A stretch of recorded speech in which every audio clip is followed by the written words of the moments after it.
اعوذ باللہ من الشیطان الرجیم، بسم اللہ الرحمن الرحیم۔ پیرزادہ سید عابد الیاس آپ کی خدمت میں ایک نئے ٹاپک کے ساتھ حاضر ہے۔ آج میں آپ کو دو شاہینوں کے بارے میں بتاؤں گا۔ کسی ملک کے ایک بادشاہ سلامت کے کسی دوست نے ان کو بہت ہی اچھی نسل کے دو عقاب تحفے میں دیے۔ بادشاہ سلامت کو وہ عقاب بہت ہی زیادہ پسند آئے اور وہ بہت زیادہ خوش ہوئے، تو انہوں نے حکم جاری کیا کہ پرندوں کے ٹرینر کو بلایا جائے، اور جیسے ہی پرندوں کا ٹرینر آیا تو بادشاہ سلامت نے حکم دیا، یہ دو عقاب ہمیں بہت ہی زیادہ پیارے ہیں اور ان کی نسل بھی بہت اچھی ہے، لہٰذا تم نے ان کو بہت ہی زبردست طریقے سے اپنی ساری مہارتیں استعمال کر کے، اپنا ہر طریقہ، ہر حربہ استعمال کر کے آپ نے ان کو ٹرینڈ کرنا ہے۔ تو انہوں نے کہا کہ جو حکم آپ کا۔ تو وہ دونوں عقاب کو لے گیا اور دن رات کوشش کرنے کے بعد 3 مہینے کے بعد وہ دوبارہ بادشاہ سلامت کی خدمت میں حاضر ہوا، اور کیا عرض کرتا ہے، کہتا ہے کہ بادشاہ سلامت دونوں عقاب بہت ہی زبردست نسل کے ہیں اور بہت ہی زبردست ہیں، خوبصورت ہیں، لیکن 3 ماہ کی محنت کے بعد میں ایک باز کو شکار کرنا بھی سکھا چکا ہوں، اور وہ بہت اچھی اڑان بھی بھر لیتا ہے اور وہ شکار بھی کر لیتا ہے، لیکن اسی کے ساتھ کا جو دوسرا عقاب ہے، میں نے سارے حربے استعمال کر لیے لیکن وہ اپنی جگہ سے ہلتا بھی نہیں ہے، اور میں اس بات پہ بہت پریشان ہوں کہ آخر وہ اپنی جگہ سے کیوں نہیں ہلتا جبکہ دونوں عقاب ایک ہی نسل کے ہیں۔ تو بادشاہ سلامت نے کہا، یہ کیسی بات آپ کر رہے ہیں،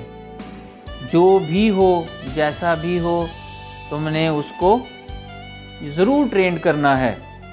جاؤ پوری سلطنت میں جاؤ، کوئی ایسا شخص ڈھونڈ کے لاؤ جو اس عقاب کو سکھا سکے،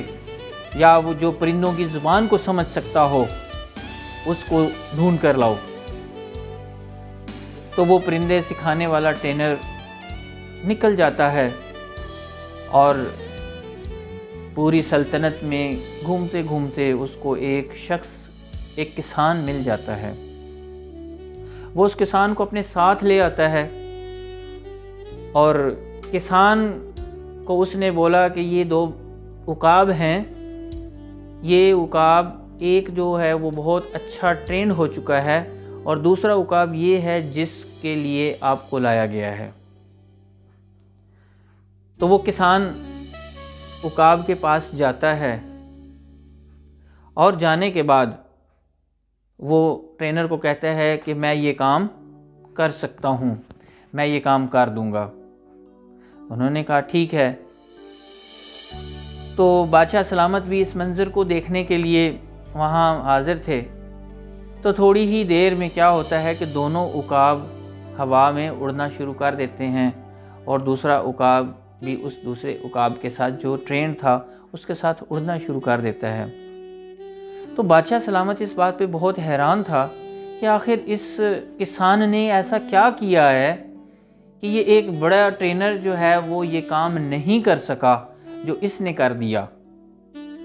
تو اس کسان سے پوچھا گیا کہ آخر تم نے ایسا کیا کام کیا ہے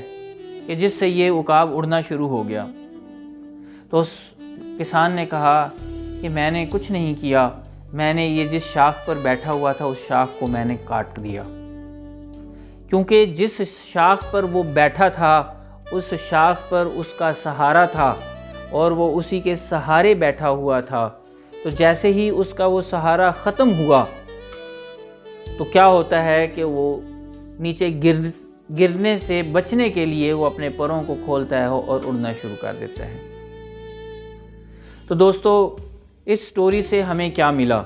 در حقیقت سم ٹائم ہم کسی ایسی چیز کے اوپر لگے ہوتے ہیں، کسی ایسے سہارے کے اوپر، کسی ایسے بندے کے اوپر ڈیپینڈ کر رہے ہوتے ہیں کہ جب تک وہ چیز وہ سہارا ہم سے نہیں جائے گا تب تک ہم اس اڑان کے قابل نہیں ہو سکتے جیسے کہ وہ عقاب اس شاخ کے اوپر ڈیپینڈ تھا، اس شاخ کے سہارے بیٹھا ہوا تھا۔ جیسے ہی وہ شاخ ختم ہوئی تو اس نے اپنی اڑان کو بھر لیا۔ تو دوستو یہ عمل ہے تو بہت مشکل کہ جب ہم سے ایک چیز چلی جاتی ہے تو ہم اس چیز کے بغیر کام کرنا سیکھنا بہت مشکل ہوتا ہے، لیکن یاد رکھیں کامیاب زندگی کے لیے یہ انتہائی اہم سبق ہے کہ ہمیں ایک چیز کو ختم کر کے تو دوسری چیز کو ہم نے شروع کرنا ہوتا ہے۔ اور آپ نے یہ بات بھی سنی ہے کہ ایک در جب بند ہوتا ہے تو 100 در کھل جاتے ہیں۔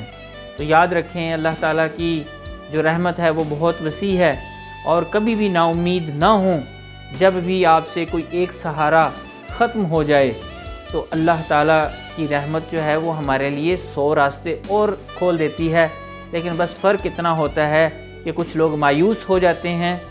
اور کچھ لوگ کوشش کرتے ہیں، اور جو لوگ کوشش کرتے ہیں وہ اس کا کوئی نہ کوئی آلٹرنیٹ اللہ کی طرف سے ان کو مل جاتا ہے، اور وہ اس کا اچھا نعم البدل ہوتا ہے، اور جس سے وہ اپنی زندگی کو بھرپور طریقے سے دوبارہ سے کامیابی کی طرف لے جاتے ہیں۔ دوستو مجھے امید ہے کہ آج کی ویڈیو آپ لوگوں کو بہت پسند آئی ہوگی، اور یقیناً آپ کو بھی اگر زندگی میں کبھی کوئی ایسا سہارا ملا ہو سکتا ہے اس سہارے کے ہوتے ہوئے آپ اس لیول تک کبھی بھی نہ پہنچ سکے جس لیول تک آپ جا سکتے ہوں۔ تو جب آپ کا وہ سہارا چھن جائے تو اللہ کی رحمت سے آپ نے نا امید نہیں ہونا، اور انشاءاللہ اس کا کوئی نہ کوئی آلٹرنیٹ آپ کے پاس ضرور آئے گا، اور وہ آلٹرنیٹ آپ کے لیے اور آپ کی ترقی کے لیے، آپ کی سکسیس کے لیے، آپ کی بہتری کے لیے ضرور ہوگا۔ تو دوستو آپ کو یہ ویڈیو بہت پسند آئی ہوگی، اور ویڈیو کو آپ نے آگے شیئر کرنا ہے، لائک کرنا ہے، اور جو دوست اس چینل پہ نیو ہیں وہ بھی اس کو سبسکرائب کر لیں تاکہ ہر آنے والی ویڈیو آپ تک بر وقت پہنچ جائے۔ بہت شکریہ، تھینک یو۔